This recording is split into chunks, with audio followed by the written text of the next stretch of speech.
The transformation of Levi Stadium into the home of Super Bowl 60 makes the end of the 49ers season sting just a little bit more. Driving in this morning, I was seeing like the Super Bowl signs on the TVs, and it hurt. Given everything that the 49ers went through in the 2025 season, this group certainly left its mark. I feel very blessed that when I look back on my career, I was a part of this team. Nothing said, or there wasn't an aha moment that made us realize we can be a special team. It was just the guys that collectively committed to each other every day. You see across the league that sometimes teams don't really have what it takes to have these kind of circumstances and then push forward and make it to the playoffs and have a chance to be the 1 seed at the end of the year, and all the things that we were able to accomplish, man. Like, a lot of teams would throw the towel, and that's something that we'll always, carry with us. So, in my eyes, it was a special year. I've never had a group, I've been around the league for a long time, that I'm more proud of for their fight, for their resolve. They didn't blink. The season was humbling in a way for many of the 49ers superstars, including Fred Warner. What is the most important thing you learned through this process? That I'm not invincible. I think before this happened, I truly had the feeling that nothing bad could happen to me. I feel like this year was taken away from me, right? I didn't get to help my team accomplish what we set out to do. George Kittle might feel a similar way. The 49ers tight end is in good spirits after a successful Achilles surgery. How are we doing? Good. How are you doing? I'm lovely today. It's fantastic. Sun's shining. How's it? And I'm hanging out with you guys. What did you feel and when did you know immediately? I mean, exactly when it happened, it felt like someone put a shotgun up against my calf and pulled the trigger. Just kind of the second it happened, I knew exactly what it was. As Philadelphia trainer came down, very nice guy. He's like, "Hey, what do you need?" I was like, "I need a cart. I'm not gonna be able to walk this one off." Kittle wasn't ready to give us a timeline of his return just yet. I'll keep it as a surprise. You guys can find out later. We expect to have him back next year and a big impact like he always has been for us. I'm very excited to attack this. Unfortunately, I'm not allowed to sweat or do anything for another 7 days, and so I'm bored out of my damn mind.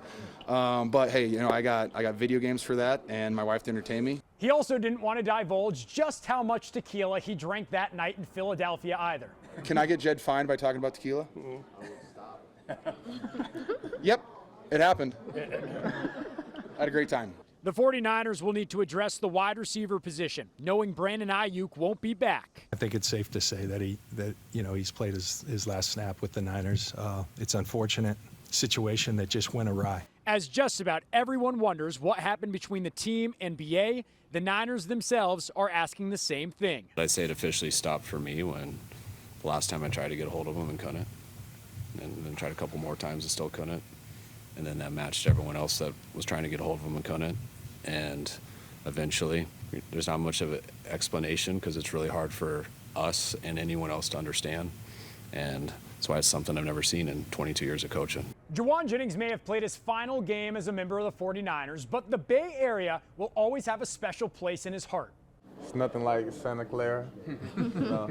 First flew in here, I was thinking I was going to San Francisco, just like everybody else, and you find out fast it's Santa Clara. And always, now it's home. Jennings and the 49ers will have to determine whether or not they want to continue doing business together as he becomes a free agent this offseason. My preference is to play football, so I'll be training, and I'll let Drew call me with any news. So he's my guy, and love playing with him and everything that we've been through. And he's a war daddy that every time you step out on that field, man, you're going to get your best and get everything from JJ. So obviously I want my guy back. Maybe the biggest departure will be on the coaching staff. Robert Saleh was one and done in his second stint with the 49ers, and the players didn't want to see him go. How much would that suck? It would suck a lot. It would suck a lot. Definitely don't like doing this for the 5th year in a row. I really would like to go on vacation, but these D coordinators keep making me have to, my family wait and get mad at me for it. I'm very happy for Saul and his family that they got what they deserve. Wish it was maybe a year later, because I would have loved to have Saul for another year. Also would have loved a draft choice. Teams could begin talking to the 49ers about Mac Jones. He's under contract for another year, but could be traded to a QB-needy team.